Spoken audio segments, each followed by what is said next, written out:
Bienvenue à ce numéro du Journal des Journaux paru du 24 au 30 juillet 2023. Un numéro que nous entamons avec la situation politique dans le pays.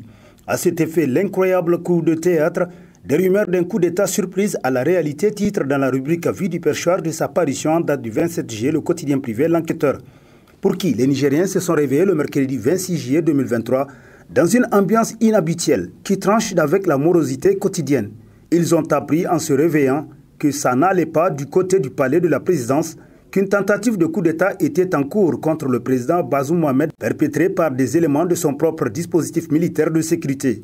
La rumeur a annoncé un communiqué officiel de l'armée le soir à la télévision nationale, mais le dit communiqué n'est pas tombé, constate le journal qui poursuit en lieu et place. Les Nigériens ont plutôt eu droit à une déclaration de la MRN, la coalition des partis de la majorité présidentielle, condamnant la séquestration du président de la République et sa famille, ainsi que le ministre de l'Intérieur qu'elle a qualifié de folie suicidaire et anti-républicaine. La MRN a rassuré l'opinion nationale que le président Bazoum Mohamed et sa famille sont en sécurité et que la situation est contrôlée par l'armée loyaliste. Lesquelles affirmations se sont finalement avérées fausses avec la sortie médiatique sur la même télévision publique d'un groupe d'officiers des forces de défense et de sécurité pour annoncer le renversement effectif du régime et la suspension de toutes les institutions de la 7e République. La déclaration de la MRN n'aura été qu'un barreau d'honneur devant un fait accompli, conclut l'enquêteur. Coup d'État au Niger, des raisons du malaise qui a conduit au renversement du régime, titre entre autres à sa une l'hebdomadaire Le Courrier, d'après qui, selon des sources crédibles, la création il y a quelques jours de Petro-Niger, une nouvelle société autour de laquelle il y avait une histoire de grosse commission de quelques 300 milliards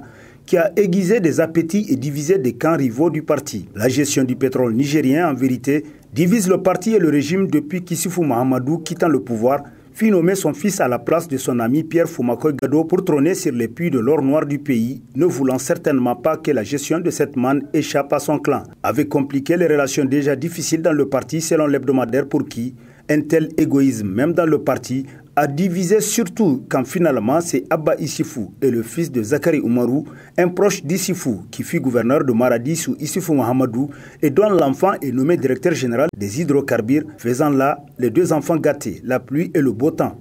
Ce sont donc les deux enfants choyeux qui ont proposé la création de Petro-Niger avec en dessous de la transaction une commission de 300 milliards de francs CFA qui est en jeu, nous apprend le journal qui poursuit qu'en effet, le 25 juillet 2023 s'est tenu jusqu'à 23 h le Conseil de sécurité que le président de la République avait dirigé et qui s'est tenu au lendemain d'attaques et de déplacements des populations des villages entiers de la région de Tillabéri. On y a suggéré l'éviction du commandant de corps de la garde présidentielle, le général Tchani, ce qui, comme il fallait s'y attendre, n'était pas du goût de certains milieux du parti.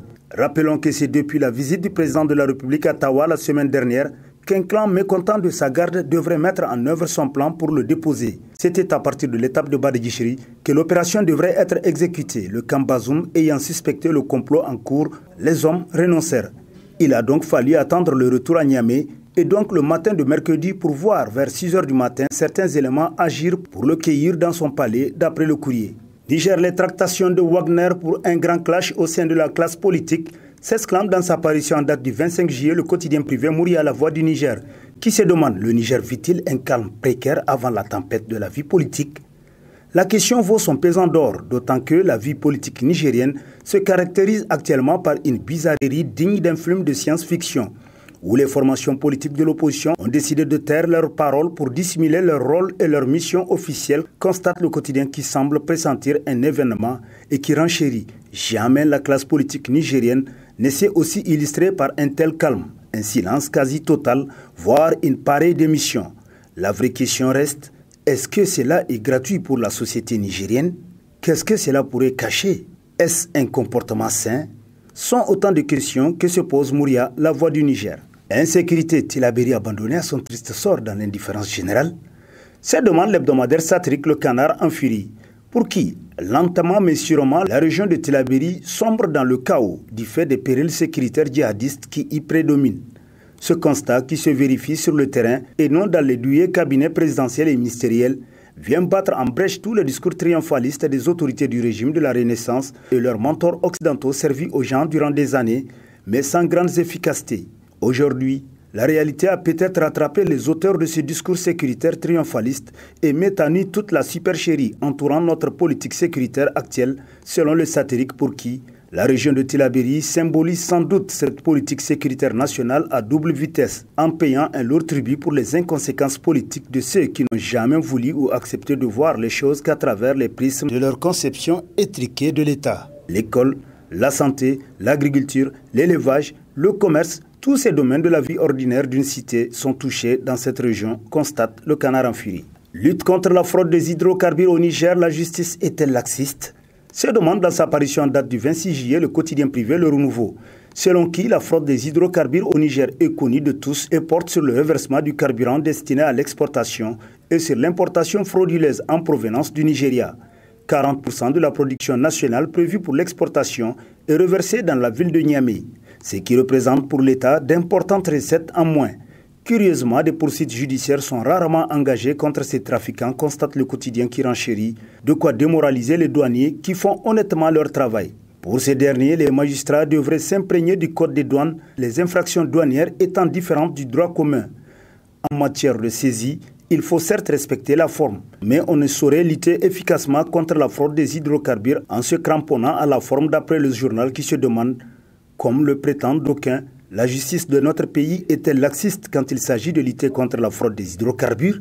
Une chose est certaine, les caisses de l'État perdent des milliards de francs CFA du fait de ces fléaux, conclut Le Renouveau.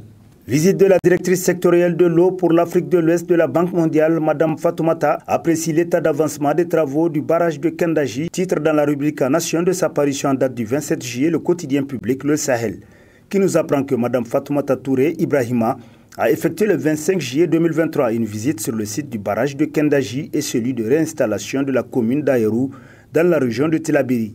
Cette visite, qui s'inscrit dans le cadre d'une mission de suivi de la mise en œuvre des projets du secteur de l'eau, a permis à la directrice sectorielle de l'eau de constater les progrès réalisés par rapport à la construction physique du barrage de Kendaji.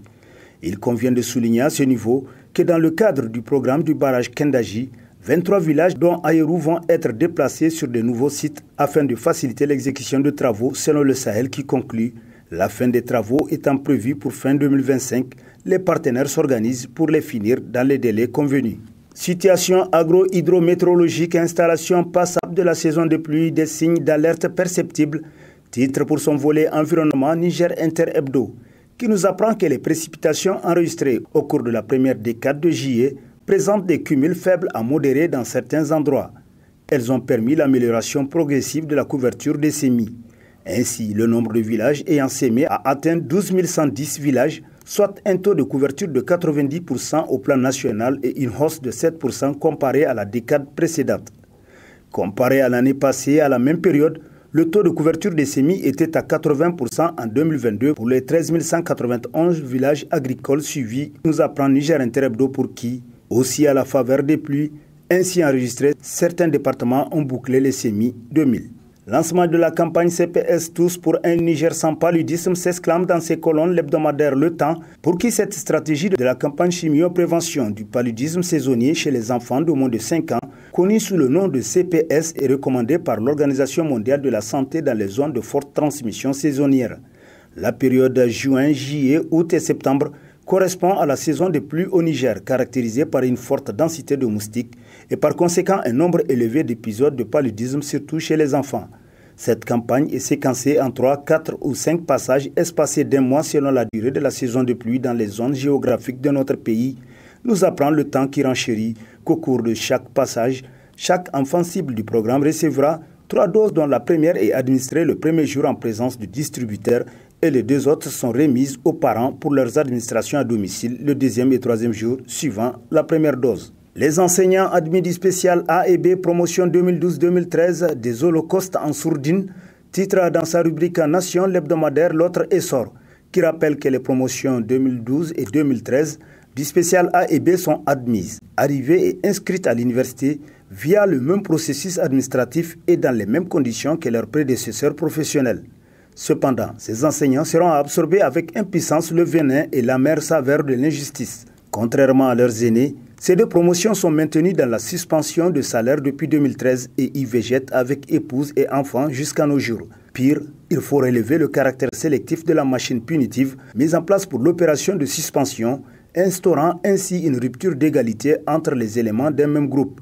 Pendant que les fils des pauvres, Les laissés pour compte ou sans protection prenaient cours en jeunes. Les protégés ou favorisés de l'État se pavanaient dans les facultés en jouissant de tous les avantages, salaire mensuel, prise en charge sanitaire et plus tard la reconnaissance du diplôme et réinsertion dans la profession.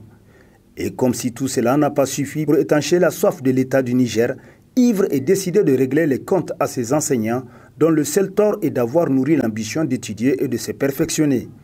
Alors l'État lima davantage son épée et le dernier détour de la vie professionnelle, notamment l'admission à la retraite où ces enseignants vivant du jour au jour l'injustice comme une tumeur délaissée pour tuer en silence. Espérer trouver quelques pièces pour s'acheter au moins un linceul est aussi incroyablement cadenassé selon l'autre essor.